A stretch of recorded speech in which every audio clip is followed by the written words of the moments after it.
નમસ્કાર મિત્રો, all India બાર examination જેવી એક્ઝામની અંદર પૂછાઈ શકે એવા મોટર વાહન અધિનિયમ 1988ના જે મોસ્ટ ઇમ્પોર્ટન્ટ એમસીક્યુ છે આજના આ સિરીઝની અંદર આપણે લઈને આવ્યા છીએ. તો એમસીક્યુને સ્ટાર્ટ કરીશું. પ્રશ્ન છે કે મોટર વ્હીકલ એક્ટ 1988 અંગે કયું વિધાન ખોટું છે? તો અહીંયા કયું વિધાન ખોટું છે? તો ઓપ્શન નંબર ડી, એટલે કે આ કાયદો પ્રાદેશિક કાનૂન છે. આ જે વિધાન છે એ ખોટું છે. જ્યારે આ એક્ટની અંદર કુલ 14 પ્રકરણો અને 217 જેટલી કલમો છે. આ એક્ટને રાષ્ટ્રપતિએ 14 ઓક્ટોબર 1988ના રોજ મંજૂરી આપી હતી, એ પણ સાચું છે. આ એક્ટ 1 સપ્ટેમ્બર 1989થી અમલી બન્યો, આ પણ સાચું છે. જ્યારે આ કાયદો પ્રાદેશિક કાનૂન નથી, એ વિધાન જે છે એ આપણું રોંગ બનશે. હવે અહીંયા લખેલું છે કે આ કાયદો પ્રાદેશિક કાનૂન છે. પ્રાદેશિક કાનૂન એટલે કે શું? તો જે રાજ્યની હદની અંદર, એટલે કે જે તે ટેરેટરી છે, દાખલા તરીકે ગુજરાત છે, તો ગુજરાતની અંદર જ કોઈ પણ આ કાયદો લાગુ પડતો હોય કોઈ સ્પેસિફિક ટેરેટરીની અંદર, તો એ પ્રાદેશિક કાનૂન કહેવાય. જ્યારે આ મોટર વ્હીકલ એક્ટ 1988 જે સમગ્ર ભારતની અંદર લાગુ પડે છે, ત્યાંથી એ પ્રાદેશિક કાનૂન ગણાશે નહીં. મોટર વ્હીકલ એક્ટ 1988 એ કેવા પ્રકારનો કાયદો છે? ખાસ સ્પેશિયલ લો છે. મોટર વ્હીકલ એમેન્ડમેન્ટ બિલ 2019 ક્યારથી અમલી બન્યું હતું? 1 સપ્ટેમ્બર 2019ના રોજથી. મોટર વ્હીકલ એમેન્ડમેન્ટ એક્ટ 2019નો ગુજરાતે ક્યારે અમલ કર્યો હતો? તો 15 સપ્ટેમ્બર 2019ના રોજ ગુજરાતે અમલ કરેલો હતો. મોટર વ્હીકલ અમેન્ડમેન્ટ બિલ 2019 મુજબ હિટ એન્ડ રનના કેસની અંદર મૃત્યુ માટે લઘુત્તમ વળતરની રકમ કેટલી નક્કી કરવામાં આવી હતી? તો 2 લાખ જેટલી. મોટર વ્હીકલ અમેન્ડમેન્ટ બિલ 2019 મુજબ નશો કરીને વાહન ચલાવવા માટે કેટલી સજાની જોગવાઈ કરવામાં આવી હતી? તો 10,000 રૂપિયાનો દંડ અને 6 મહિનાની કેદ પ્રથમ ગુના માટે નક્કી કરવામાં આવેલી છે. મોટર વ્હીકલ મુજબ વાહનનો માલિક કોણ ગણાય છે? તો જેના નામે વાહનનું રજિસ્ટ્રેશન થયેલું હોય તે વ્યક્તિ વાહનનો માલિક ગણાય છે. મોટર વાહન ધારા 1988 મુજબ કયો વિકલ્પ ખોટો છે? તો બેમાંથી એક પણ વિકલ્પ જે છે એ ખોટો નથી. એટલે કે હલકું મોટર વાહન, એટલે કે જે વાહનનું ભાર ભર્યા વિનાનું વજન 7500 કિલોગ્રામથી વધુ છે. અને ઓપ્શન નંબર બી જે છે, એટલે કે ભારે માલ સામાન માટેનું વાહન, એટલે કે જે વાહનનું ભાર ભર્યા વગરનું વજન 12,000 કિલોગ્રામથી વધુ હોય એને ભારે માલ સામાન સાથેનું વાહનની અંદર ગણતરી થશે. મોટર વાહન ધારા મુજબ મોટી ટેક્સી એટલે કેવું વાહન ગણાશે? તો ડ્રાઈવર પ્લસ 6 થી 12 મુસાફરો માટેનું જે વાહન છે એને મોટી ટેક્સીનું વાહન ગણાશે. પબ્લિક સર્વિસ વ્હીકલની અંદર શેનો સમાવેશ થાય છે? તો ઉપરના બધા, એટલે કે motor cab, maxi cab, stage carriage વાહન, આ ત્રણનો સમાવેશ એની અંદર થશે. મોટર વાહન અધિનિયમ 1988 મુજબ ઓમ્નિબસ એટલે કેવું વાહન? એટલે કે ડ્રાઈવર પ્લસ 6 થી વધુ મુસાફરોને લઈ જવા માટેનું જે વાહન હોય છે એને ઓમ્નિબસ કહેવાય છે. ડ્રાઈવર લાયસન્સ મેળવવા અંગે વય મર્યાદા અંગેનો કયો વિકલ્પ ખોટો છે? તો ઓપ્શન નંબર અહીંયા સી જે છે એ ખોટો છે. એટલે ટ્રાન્સપોર્ટ વાહન માટે 21 વર્ષની વય મર્યાદા જે છે આ વિધાન છે ખોટું છે. ટ્રાન્સપોર્ટ વાહનના લાયસન્સ મેળવવા અંગે કયું વિધાન ખોટું છે? તો ઉપરમાંથી એક પણ જે વિધાન છે એ ખોટા નથી. એટલે કે 3 સાચા છે. એટલે લઘુત્તમ વય મર્યાદા તેની 20 વર્ષની છે. હળવા મોટર વાહન ચલાવવાનો 1 વર્ષનો અનુભવ એની અંદર જરૂરી છે, અને આ માટે મેડિકલ સર્ટિફિકેટ પણ જરૂરી છે. એટલે આ 3 જે વિધાન છે એ સાચા છે. ચલો આગળનો પ્રશ્ન જોઈશું કે લર્નિંગ લાયસન્સ મેળવવા અંગે સ્થાન સંબંધી કયો વિકલ્પ ખોટો છે? તો આની અંદર ઓપ્શન નંબર એ જે છે વિકલ્પ ખોટો છે, કે જે સ્થળે પ્રાથમિક કે માધ્યમિક શાળાનો અભ્યાસ કર્યો હોય એની અંદર લર્નિંગ લાયસન્સ મેળવી શકે, એ જે વિધાન જે છે એ અહીંયા જે લખેલું છે કે પ્રાથમિક કે માધ્યમિક શાળાના અભ્યાસને જે સ્થળ છે એની અંદર જે લર્નિંગ લાયસન્સ આપણે કઢાવીએ છીએ એ જે પ્રોસેસ છે એની સાથે કોઈ લેવા દેવા હોતું નથી. એટલે કે આપણો જે વિકલ્પ એ જે છે એ ખોટો છે. ઉમેદવાર જે હોય આની અંદર, જ્યારે જે ઉમેદવારે લર્નિંગ લાયસન્સ લેવાનું થતું હોય એ ઉમેદવારે જે સ્થળે રહેતો હોય, સામાન્ય રીતે જે વ્યક્તિનું નિવાસ સ્થાન હોય એ સ્થળે એ પોતે અરજી કરી શકે છે, અને એ પોતે જે ધંધો વ્યાપાર ચલાવતો હોય એ સ્થળે પણ એ પોતે અરજી કરી શકતો હોય છે. એ જે જગ્યાએ એને ભણતર જે અભ્યાસ કરેલો હોય એ સ્થળ સાથે કોઈ લેવા દેવા હોતું નથી. આગળનો પ્રશ્ન જોઈશું કે લાયસન્સની મુદત વીત્યા પછી કેટલા દિવસ સુધી લાયસન્સ પ્રભાવી રહે છે? તો 30 દિવસ સુધી. ડ્રાઇવિંગ લાયસન્સ રદ કરવાની કે ગેરલાયક ઠેરવવાની લાયસન્સિંગ ઓથોરિટીની સત્તાની જોગવાઈ કઈ કલમની અંદર કરવામાં આવેલી છે? તો એમવી એક્ટની કલમ નંબર 19ની અંદર કરવામાં આવેલી છે. ડ્રાઇવિંગ લાયસન્સ અંગેના સ્ટેટ રજિસ્ટરો રાખવાની જોગવાઈ કઈ કલમની અંદર કરવામાં આવેલી છે? તો કલમ 26ની અંદર. જોખમી કે સ્ફોટક પદાર્થો લઈ જવામાં આવતા હોય તેવા વાહનનું ડ્રાઇવિંગ લાયસન્સ કેટલા સમય માટે અમલી રહે છે? તો 1 વર્ષ માટે તે અમલી રહેતું હોય છે. સ્ટેજ કેરેજના કંડક્ટર માટેની લાયસન્સની જરૂરિયાતની જોગવાઈ કઈ કલમની અંદર કરવામાં આવેલી છે? તો કલમ 29ની અંદર. વાહનોની નોંધણીની જરૂરિયાત અંગેની જોગવાઈ કઈ કલમની અંદર કરવામાં આવેલી છે? તો કલમ 39ની અંદર કરવામાં આવેલી છે. વાહનની અસ્થાયી કે કામચલાઉ નોંધણી કેટલા સમય માટે માન્ય ગણાય છે? તો 1 મહિનાની અંદર 1 મહિના સુધી તે માન્ય ગણાતી હોય છે. વાહનના રજિસ્ટ્રેશનની અંદર નોંધાયેલ રહેઠાણ કે ધંધાના સ્થળની અંદર જ્યારે કોઈ ટ્રાન્સફર કરવાનું હોય તો ફેરફાર થાય તો તેની જાણ સંબંધિત સત્તાધીશોને કેટલા દિવસની અંદર કરવાની રહેતી હોય છે? તો 30 દિવસની અંદર કરવાની રહેતી હોય છે. મોટર વાહનની વય મર્યાદા નક્કી કરવાની સત્તા કોને છે? તો કેન્દ્ર સરકારને સત્તા હોય છે. કેન્દ્ર સરકારની માલિકીના વાહનોની નોંધણીની જોગવાઈ કઈ કલમની અંદર કરવામાં આવેલી છે? તો કલમ 60ની અંદર કરવામાં આવેલી છે. મોટર વાહન ધારાની અંદર ચોરાયેલા અને પરત મેળવેલા વાહનોની જાણ પોલીસે કોને કરવાની જોગવાઈ કરવામાં આવી છે? તો રાજ્ય પરિવહન વિભાગને એની જોગવાઈ કરવામાં આવેલી છે એની જાણ અંગેની. સ્ટેજ કેરેજની પરમિટ મેળવવા અંગેની શરતોની જે જોગવાઈ છે કઈ કલમની અંદર કરવામાં આવેલી છે? તો કલમ 72ની અંદર કરવામાં આવેલી છે. વાહનની પરમિટ કેટલા સમય માટે અમલી રહે છે? તો 5 વર્ષ સુધી અમલી રહેતી હોય છે. વાહનની કામચલાઉ પરમિટ વધુમાં વધુ કેટલા સમય માટેની હોય છે? તો 4 મહિના સુધીની હોય છે. રાજ્ય પરિવહનના વાહનોમાંથી મળી આવેલ ચીજ વસ્તુઓનો નિકાલની જોગવાઈ જે છે કઈ કલમની અંદર કરવામાં આવેલી છે? તો કલમ 106ની અંદર કરવામાં આવેલી છે. વાહનની ગતિ મર્યાદા અંગેની જોગવાઈ કઈ કલમની અંદર કરવામાં આવેલી છે? તો કલમ 112ની અંદર કરવામાં આવેલી છે. મોટર વાહનનો ચલાવવા અંગેનો ડ્રાઇવિંગ નિયમો બનાવવાની કેન્દ્ર સરકારની સત્તાની જોગવાઈ કઈ કલમની અંદર કરવામાં આવેલી છે? તો કલમ 118ની અંદર કરવામાં આવેલી છે. દેખરેખ વગર જાહેર જગ્યામાં મૂકેલા વાહનોને પોલીસ કેટલા સમય બાદ ખસેડી શકે છે? તો 10 કલાક પછી કોઈ દેખરેખ વગરના જે જાહેર જગ્યાએ મૂકેલા વાહનો હોય એ પોલીસ પોતાની કસ્ટડીની અંદર લઈ શકે છે. મોટર વાહન ધારાની કઈ કલમ ટુ વ્હીલરના ડ્રાઈવરની પાછળ એકથી વધુ વ્યક્તિને બેસાડવાનો પ્રતિબંધ ફરમાવે છે? તો 128ની જે કલમ છે એની અંદર. મોટર વાહન ધારાની કઈ કલમ શીખ લોકો અને પાઘડી પહેરનારાઓને હેલ્મેટ પહેરવા માટે છૂટ આપે છે? તો 129ની જે કલમ છે એને અંદર શીખ લોકો અને પાઘડી પહેરનારાઓને હેલ્મેટ પહેરવા માટેની છૂટ એક્ઝેમ્પશન એની અંદર મળેલી છે. અકસ્માત વખતે વાહન ચાલકની ફરજ અંગેની જોગવાઈ કઈ કલમની અંદર કરવામાં આવેલી છે? તો કલમ 134ની અંદર કરવામાં આવેલી છે. થર્ડ પાર્ટી રિસ્ક વીમાની જોગવાઈ મોટર વાહન અધિનિયમ 1988ની અંદર કયા પ્રકરણની અંદર કરવામાં આવેલી છે? તો થર્ડ પાર્ટી રિસ્ક વીમાની જોગવાઈ પ્રકરણ 11ની અંદર કરવામાં આવેલી છે. તો ક્લેમ ટ્રિબ્યુનલની જોગવાઈ મોટર વાહન અધિનિયમ 1988ના કયા પ્રકરણની અંદર કરવામાં આવેલી છે? તો પ્રકરણ 12ની અંદર. ક્લેમ્સ ટ્રિબ્યુનલની નિમણૂક કોણ કરે છે? તો રાજ્ય સરકાર દ્વારા કરવામાં આવે છે. અકસ્માતમાં મૃત્યુ કે કાયમી ઈજાના કિસ્સાની અંદર વળતર ચૂકવવા માટેની ખાસ જોગવાઈ કઈ કલમની અંદર કરવામાં આવેલી છે? તો કલમ 163 ની અંદર કરવામાં આવેલી છે. મોટર વાહન અધિનિયમ 1988 મુજબ અકસ્માતમાં મૃત્યુ કે શારીરિક ઈજાના સંબંધમાં વળતરમાં કઈ કલમ હેઠળના વળતરનો સમાવેશ થાય છે? તો ઉપરની બંને એટલે કે કલમ 140 અને 163 એ જે છે બંને કલમની અંદર મોટર વાહન અધિનિયમ 1988 મુજબ અકસ્માતમાં મૃત્યુ કે શારીરિક ઈજાના સંબંધમાં વળતરની જોગવાઈ છે.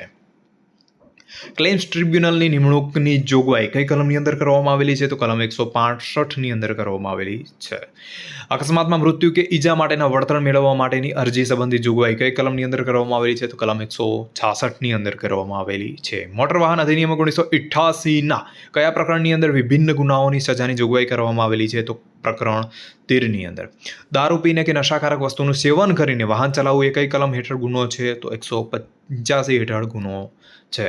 વાહન ચાલકે નશો કર્યો છે તેવા પોલીસને શંકા જાય તો વાહન ચાલકનું શ્વાસ પરીક્ષણ કરવાની જોગવાઈ કલમ 203ની અંદર છે. લોહીમાં દારૂનું પ્રમાણ કેટલા ટકા mgથી વધુ હોય તો વ્યક્તિ મોટર વાહન ધારાની કલમ 185 હેઠળ સજાને પાત્ર થાય છે. 30 mg કે ટકાથી વધુ હોય તો મોટર વાહન ધારાની કલમ 185 હેઠળ તે વ્યક્તિ સજાને પાત્ર થશે. દારૂ પીને વાહન ચલાવવાનો ફરીથી ગુનો કરવામાં આવે તો તેને કેટલી સજાની જોગવાઈ કરવામાં આવેલી છે? 15,000 રૂપિયાનો દંડ અને 2 વર્ષ સુધીની કેદની જોગવાઈ કરવામાં આવેલી છે. મોટર વ્હીકલ એક્ટના નવા કાયદાની અંદર કેટલા પ્રકરણોનો સમાવેશ કરવામાં આવે છે? તો ટોટલ 15 જેટલા પ્રકરણોનો એની અંદર સમાવેશ કરવામાં આવે છે. લર્નર લાયસન્સની પરીક્ષા પાસ કરવાની શરતની અંદર કોણ બાંધછોડ કરાવી શકે છે? તો કેન્દ્ર સરકાર દ્વારા એની અંદર કોઈ અપવાદ કે બાંધછોડ હોય એ પોતે કરાવી શકે છે. લર્નર લાયસન્સની મુદત કેટલા માસ સુધી અમલમાં રહે છે? તો 6 માસ સુધી અમલમાં રહે છે. 40 વર્ષની વય ધરાવનાર વ્યક્તિએ કેટલા વર્ષે non transport vehicle licence renew કરાવવાની જોગવાઈ છે? તો 20 વર્ષ. કોઈ કારણસર ડ્રાઇવિંગ લાયસન્સ રદ કરવામાં આવે તો તે સંબંધિત નીચેનું કોઈ કથન સાચું ઠરે છે? તો ઉપરના A અને B બે સાચા ઠરે છે. એટલે કે લાયસન્સ રદ કરવાના કારણો જણાવવા પડે છે અને આ વિરુદ્ધ અપીલનો પણ પ્રબંધ છે. સ્ટેજ કરિયરના કંડક્ટર બનવા સંબંધિત નીચેની કઈ જોગવાઈ છે? તો ઉપરના A અને B બંને સાચા છે. એટલે કે લાયસન્સ લેવું અનિવાર્ય હોય છે અને લાયસન્સ ન ધરાવતી વ્યક્તિ કંડક્ટર ન બની શકે. ગુજરાત રાજ્યની અંદર નોંધાયેલ મોટર વાહન રાજસ્થાનની અંદર 14 માસથી વધુ સમય માટે રાખવું છે તો મોટર વ્હીકલ એક્ટની જોગવાઈ શું કહે છે? તો મોટર વાહનને નવો રજિસ્ટ્રેશન નંબર લેવો પડતો હોય છે, ગુજરાતનો નહીં ચાલે. ગુજરાત રાજ્યની અંદર કઢાવેલ ફિટનેસ સર્ટિફિકેટ બાબતે નીચેનું કઈ ધારાધોરણ લાગુ પડે છે? તો એ સમગ્ર ભારતની અંદર માન્ય રહેશે. રોડ ટ્રાન્સપોર્ટ સર્વિસની વ્યાખ્યા નીચેના કયા પ્રકરણની અંદર આપવામાં આવેલી છે? તો સ્ટેટ ટ્રાન્સપોર્ટ અંડરટેકિંગ સંબંધિત ખાસ જોગવાઈ એની અંદર આપવામાં આવેલી છે. આગળનો પ્રશ્ન છે કે અમુક નિયત વિસ્તાર કે માર્ગ પર વાહનો ન ચલાવવા અંગેનો પ્રતિબંધ મૂકવાની રાજ્ય સરકારની સત્તા કયા ક્લોઝ હેઠળ આવે છે? તો ક્લોઝ એટલે કે પેટા કલમ 115 હેઠળ આવતી હોય છે. બસની અંદર ટિકિટ વિના મુસાફરી પર પ્રતિબંધ મૂકનાર કઈ કલમ છે? કલમ 124. અહીંયા જે કલમો આપેલી છે સ્પેસિફિક તમારે એના પર વધારે ફોકસ નહીં કરવાની જો તમે AIB એક્ઝામની પ્રિપરેશન કરતા હોય તો, કારણ કે AIB જેવી એક્ઝામની અંદર તમે ઓલરેડી બેરેક્ટ ત્યાં એક્ઝામમાં લઈ જવાના છો તો ત્યાં ઇન્ડેક્સ પરથી તમે શોધી શકો છો. અહીંયા તમારે વધારેમાં વધારે ફોકસ શાના પર કરવાનું? તો માત્ર જે થિયરિકલ ક્વેશ્ચન છે કે જે તમારે ક્લોઝિસ કલમની અંદર શોધવા મુશ્કેલ પડી જતા હોય એવા અહીંયા આપવામાં આવેલા છે એવા પ્રશ્નો પર વધારે ફોકસ કરજો. તો આગળનો પ્રશ્ન છે કે કયા સંજોગોની અંદર પોલીસ અમલદાર વગર વોરંટી ધરપકડ કરી શકે છે? તો ઓપ્શન નંબર A સાચો બનશે કે દારૂ પીધેલ હાલતની અંદર વાહન ચલાવવામાં આવે તો વગર વોરંટી તેની ધરપકડ થઈ શકે છે. ધ મોટર વ્હીકલ એક્ટ 1988 પ્રમાણે રૂટ એટલે શું? તો કે એક છેડાથી બીજા છેડા વચ્ચેનો જે મુખ્ય ધોરીમાર્ગ હોય અને રૂટ કહેવાય છે. ધ મોટર વ્હીકલના કાયદા અન્વયે ભારે માલ સામાન માટે નવું વાહન એટલે શું? તો કે કોઈ પણ માલ વાહન જેનું વજન 12,000 કિલોગ્રામથી વધુ હોય એને નવું વાહન કહેવાય છે. ઇનવેલિડ કેરેજ વાહન એટલે કેવા પ્રકારનું વાહન છે? તો શારીરિક ખોડખાપણ કે અશક્તિથી પીડાતી વ્યક્તિ માટેનું જે વાહન કહેવાય છે એને ઇનવેલિડ કેરેજ માટેનું વાહન કહે છે. લાઇટ મોટર વ્હીકલ એટલે કે હલકું મોટર વાહનમાં નીચેના કયા વાહનનો સમાવેશ થાય છે? તો કે ભાર ભર્યા સાથે 7500 કિલોગ્રામથી વધુ વજન જે હોય છે એને લાઇટ મોટર વ્હીકલ તરીકે કહેવાય છે. 1988ના મોટર વ્હીકલ એક્ટની રચના માટે કાર્યકારી જૂથ એટલે કે વર્કિંગ ગ્રુપ કયા વર્ષે રચવામાં આવ્યું હતું? તો 1984ના રોજ. કોઈ વ્યક્તિ નિયત તમામ શરતોનું પાલન કરે તો આ બાબત સંબંધિત નીચેનું કયું વિધાન સત્ય છે? તો ઉપરના B અને K એટલે કે B અને C એટલે કે અધિકારની રૂએ પરમિટ માટે હકદાર નથી અને પરમિટની મંજૂરી સંપૂર્ણપણે વાહન વ્યવહાર સત્તાધિકારીની વિવેક બુદ્ધિને આધીન રહેતી હોય છે. મોટર વાહન અધિનિયમ 1988 ક્યારથી અમલમાં આવ્યો હતો? તો 1/6/1989ના રોજથી. મોટર વાહન અધિનિયમ 1988 કયા કાયદાઓને સ્પર્શતો અધિનિયમ છે? તો કે અપકૃત્યનો કાયદો જે લો ઓફ ટોર્ટ છે એને સ્પર્શતો કાયદો છે. બિનકસૂર જવાબદારી કે નો ફોલ્ટ લાયબિલિટીના જે સિદ્ધાંત છે એ સુપ્રીમ કોર્ટની અંદર કયા કેસથી પ્રસ્થાપિત થયો હતો? તો marine and general insurance company limited versus doctor Balkrishna Ramchandra નારાયણનો જે કેસ છે એની અંદર બેકસૂર જવાબદારી કે નો ફોલ્ટ લાયબિલિટીનો જે સિદ્ધાંત છે ત્યારથી પ્રસ્થાપિત થયેલો હતો. નામનો વ્યક્તિ મોટરસાઇકલ લઈને જતો હતો ત્યારે બ અને ક વ્યક્તિની કાર સાથે અકસ્માત થાય છે. અકસ્માત કરીને ભાગી છૂટે છે અને તેની ઓળખ થતી નથી. સંપૂર્ણ વળતર ચૂકવવાની જવાબદારી આની અંદરથી કોની થશે? તો આની અંદર કની ઓળખ પ્રસ્થાપિત ન થતાં સંપૂર્ણ વળતર કોને ચૂકવવું પડશે? તો બને ચૂકવવું પડશે. મોટર વાહન અધિનિયમ 1988 મુજબ કાયમી અસમર્થતા એટલે શું? પરના બધા જ એટલે કે આંખ ગુમાવે છે, શ્રવણ શક્તિ એટલે કે કાનનો નાશ થાય છે અને મોં પણ વિકૃત થઈ જાય છે. આ ત્રણ ઓપ્શન છે એનો જે કાયમી અસમર્થતા છે એની સાથે સંબંધ છે. અકસ્માતમાં ડ્રાઈવરની જવાબદારી ક્યારે નક્કી થાય છે? તો આખરી ચુકાદા વખતે નક્કી થતી હોય છે. અકસ્માતની અંદર પ્રથમ દ્રષ્ટિએ એટલે કે પ્રાઇમા ફેશિયાએ ચુકાદો પુરાવો કોને કહેવાય? તો કે તબીબી પ્રમાણપત્ર જે હોય એને પ્રાઇમા ફેશિયા પુરાવો કહેવાય છે.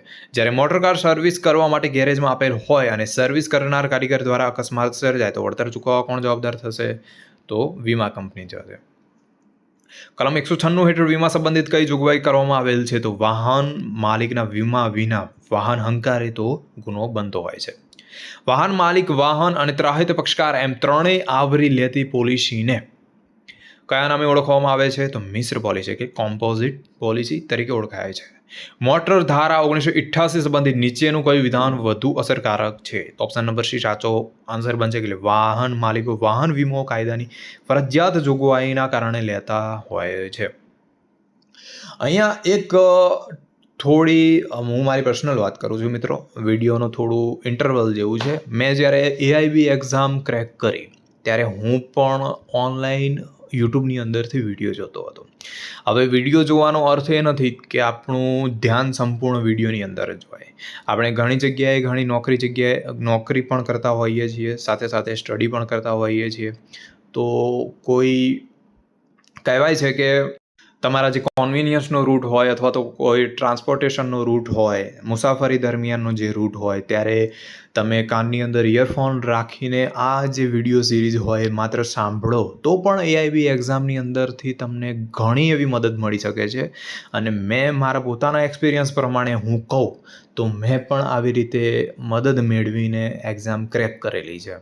તો શું વિડીયો તમારી માટે જે જોવો પોસિબલ ના બને તો તમે એને સાંભળીને પણ AIB ક્રેક કરી શકો છો, કહેવાનો મતલબ. પ્રશ્ન ચાલુ કરીશું. વીમા કંપનીની ભૂમિકા અકસ્માત સંબંધિત કયા પ્રકારની હોય છે? તો ઓપ્શન નંબર સી એટલે કે કોર્ટ દ્વારા નિમેલ કમિશનર જેવી હોય છે. ત્રાહિત પક્ષકારમાં નીચેના કયા વ્યક્તિનો સમાવેશ થાય છે? એટલે કે ઉપરના અને બ એટલે કે રસ્તે ચાલનાર વ્યક્તિ કે પેસેન્જરનો, અને ઓપ્શન નંબર બી એટલે કે અન્ય વાહનમાં બેઠેલ વ્યક્તિ કે પેસેન્જર, આ બંનેનો સમાવેશ ત્રાહિત પક્ષકારની અંદર થશે.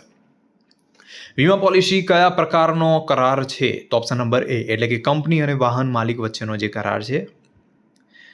આગળનો પ્રશ્ન છે કે હિટ એન્ડ રન મોટર અકસ્માતમાં ગંભીર ઇજાનો અર્થ કયા કાયદા અન્વયે કરવામાં આવે છે? તો ભારતીય અપકૃત્યનો કાયદો એટલે કે લો ઓફ ટોર્ટનો જે કાયદો છે એના અર્થની અંદર કરવામાં આવે છે ગંભીર ઇજાનો અર્થ. કોઈ કૃત્ય અથવા તો કાર્યલોપ એટલે કે ઓમિશનથી અકસ્માત થાય તે જાહેર સ્થળ પર થયેલ ન હોય તેવી પરિસ્થિતિમાં વળતર કોણ ચૂકવશે? તો વીમા કંપની વળતર ચૂકવવા માટે જવાબદાર બનશે. મોટર વાહન ધારાને રાષ્ટ્રપતિની મંજૂરી ક્યારે મળી હતી? તો 1 ઓક્ટોબર 1988ના રોજ રાષ્ટ્રપતિની મંજૂરી મળી હતી.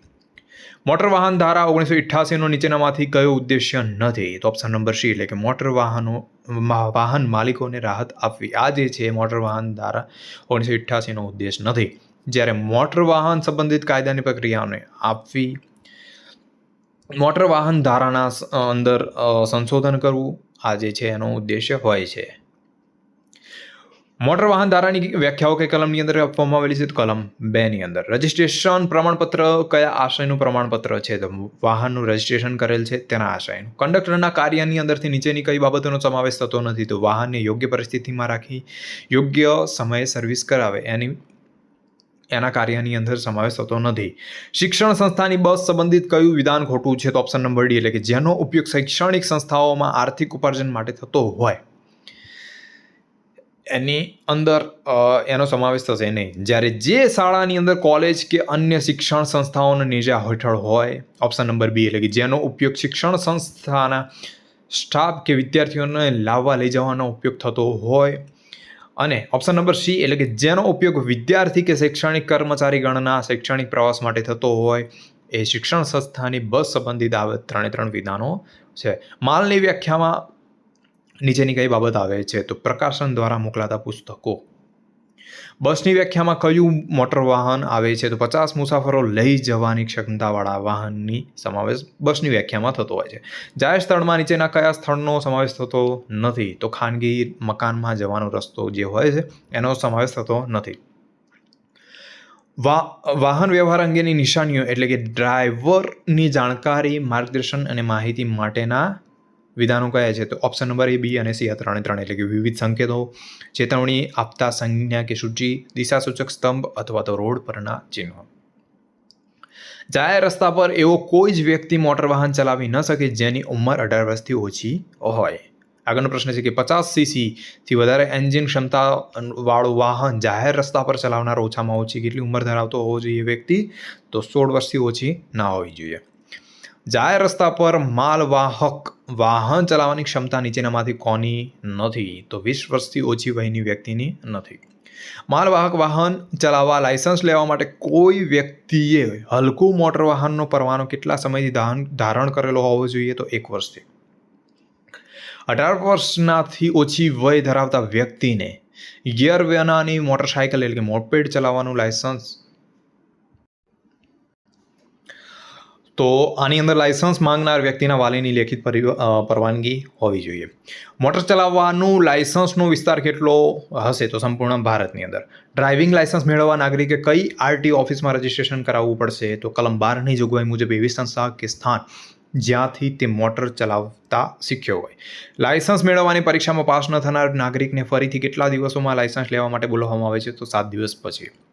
રાજ્ય ડ્રાઇવિંગ લાયસન્સની રજિસ્ટ્રેશનમાં કઈ બાબતોનો સમાવેશ કરવામાં આવતો નથી? તો લાયસન્સ ધારક વાહન નંબરનો સમાવેશ કરવામાં આવતો નથી. ડ્રાઇવિંગ લાયસન્સની જરૂરિયાત સંબંધિત જોગવાઈ કઈ કલમની અંદર કરવામાં આવેલી છે? તો કલમ 29ની અંદર. કયા ડ્રાઈવરને લાયસન્સની જરૂરિયાત હોતી નથી? તો 1 માસ સુધી ડ્રાઇવિંગ કરનારને. લાયસન્સ મેળવવા એવો વ્યક્તિ લાયક ગણાશે જેની ઉંમર કેટલી હોય? તો 18 વર્ષ. લાયસન્સ મેળવવા બાબતે નાગરિકની કઈ યોગ્યતા ચકાસવામાં નહીં આવે? તો આર્થિક પરિસ્થિતિનું પાસું. નાગરિકનું લાયસન્સ નીચેની કઈ પરિસ્થિતિમાં રદ કરી શકાય નહીં? તો કેટલોક સમય વિદેશ જઈને વસવાટ કરી હોય તો ત્યારે એનું રદ ના ગણાય.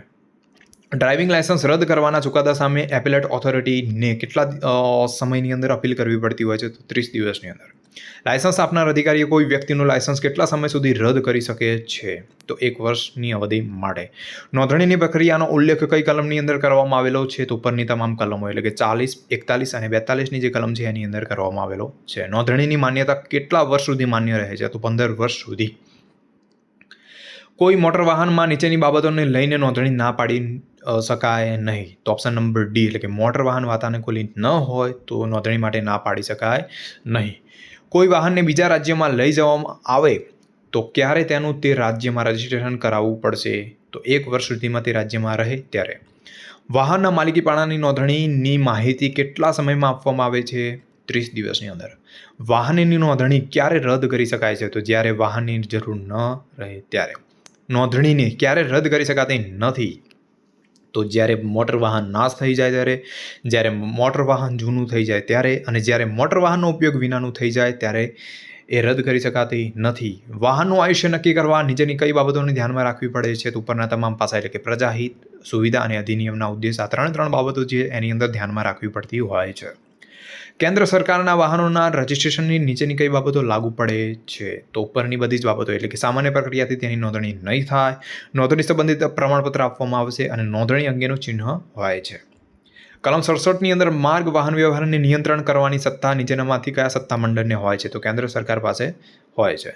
પ્રાદેશિક વાહન વ્યવહાર અધિકારી એટલે કે એવો વ્યક્તિ હશે જે ઉપરની તમામ બાબતો એટલે કે ન્યાયિક અનુભવ હોય, અપીલ અધિકારી તરીકે અનુભવ ધરાવતો અને પુનઃ નિરીક્ષણ કે ન્યાયિક નિર્ણયનો અનુભવ ધરાવતો હોય. આ જે વ્યક્તિ હોય છે એને પ્રાદેશિક વાહન વ્યવહાર અધિકારી તરીકે ઓળખાશે. વાહન વ્યવહારના ટ્રાફિક ચિહ્નો લગાડવાની સત્તા કોની પાસે હોય છે? તો રાજ્ય સરકાર પાસે. હેલ્મેટ પહેરવાની જરૂરિયાતની જોગવાઈ કઈ કલમની અંદર છે? તો કલમ 128 હેઠળ. મોટર વ્હીકલ એક્ટ 1988ની અંદર અકસ્માત કરીને ભાગી છૂટેલ વાહનની ઓળખ પ્રસ્થાપિત થાય તો કઈ કલમ લગાડવામાં આવે છે? તો કલમ 140. હિટ એન્ડ રનની મોટર અકસ્માતની વ્યાખ્યા કલમ ક્યારે લાગુ પાડી શકાય છે? તો ઉપરના બધા સંજોગોની એટલે કોઈ મોટર વાહનને અકસ્માત કરેલ હોવો જોઈએ, અકસ્માત કરીને તે મોટર વાહન ભાગી ગયેલ હોવું જોઈએ અને અકસ્માત કરનાર વાહનની ઓળખ થયેલી ન હોવી જોઈએ. ત્યારે આ જે સંજોગ છે હિટ એન્ડ રનની કેસની અંદર આવે છે.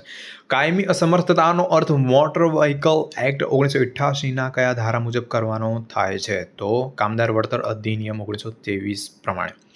બાંધેલ યોજનાના આધાર વળતર ચૂકવણી સંબંધિત કલમ 163A અન્વયેની જોગવાઈ કયા વર્ષે ઉમેરવામાં આવી હતી? તો 14/11/1994ના રોજ. મોટર વ્હીકલ રૂલ્સ 1989 અન્વયે કઈ કલમોમાં વળતર સંબંધિત જોગવાઈઓ કરેલ છે? તો કલમ 140 અને 163 એ પ્રમાણે.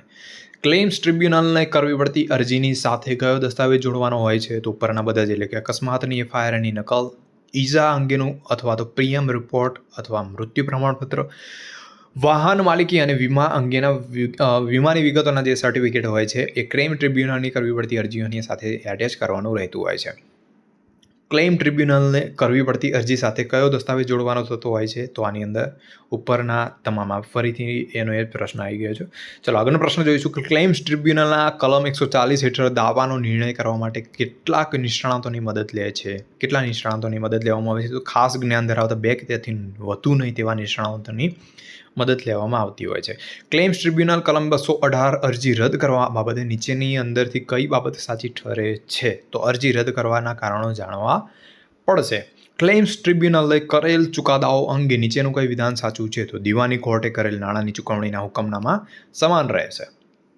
ત્રાઇત પક્ષકારોનો વીમાનો જે નિયમ હોય છે કે થર્ડ પાર્ટી ઇન્સ્યોરન્સ રૂલ જે હોય છે એ કયા નામથી ઓળખાય છે? તો motor vehicles rule 1946. Motor vehicles એટલે કે થર્ડ પાર્ટી ઇન્સ્યોરન્સ રૂલ 1946ની વ્યાપ્તિ એટલે કે વિસ્તાર અંગેની યથાર્થતા કેટલી છે? એટલે કે જમ્મુ કાશ્મીર અને કેરળ રાજ્ય સિવાયના સમગ્ર ભારતને લાગુ પડતો હોય છે. મોટર વ્હીકલ્સ એટલે કે થર્ડ પાર્ટી ઇન્સ્યોરન્સ રૂલ 1946 ક્યારથી અમલીકૃત બન્યો છે? તો 1 જુલાઈ 1946થી. કવર નોટની મુદત કેટલા સમય સુધીની વધવી જોઈએ નહીં? તો 2 મહિના સુધી વધવી જોઈએ નહીં. વિદેશી વીમાની વ્યાખ્યા મુજબ વિઝિટર કોને કહેવાય છે? તો ભારતમાં મોટર વાહન લાવનાર અને ઓછામાં ઓછું 1 વર્ષ સુધી હંગામી રીતે રહેનારને વિદેશી વીમાની વ્યાખ્યા મુજબ વિઝિટર કહેવાય છે. લાયસન્સિંગ ઓથોરિટીના હુકમ વિરુદ્ધ અપીલો સાંભળવાની સત્તા કોની પાસે છે? તો જિલ્લાના ડિસ્ટ્રિક્ટ મેજિસ્ટ્રેટની પાસે. પિલિયન રાઇડર તરીકે મોટરસાયકલ પર મુસાફરી કરનાર કોને હેલ્મેટ પહેરવામાંથી મુક્તિ મળે છે? તો સ્ત્રીઓ અને 12 વર્ષથી ઓછી ઉંમરના બાળકો હોય અને મુક્તિ મળે છે. કેટલા ક્યુબિક સેન્ટીમીટર સુધીની ક્ષમતા ધરાવતા મોટરસાયકલ પર હેલ્મેટ પહેરવાની છૂટ મળતી નથી? તો 50 સીસીથી જે 50 સીસીથી ઓછું જે મોટરસાયકલ હોય એના પરથી હેલ્મેટ પહેરવાની જરૂર રહેતી નથી. હાલમાં ગુજરાતમાં કેટલા જિલ્લા કક્ષાની RTO એટલે કે પ્રાદેશિક વાહન વ્યવહાર કચેરીઓ આવેલી છે? તો ટોટલ 38 જેટલી આવેલી છે.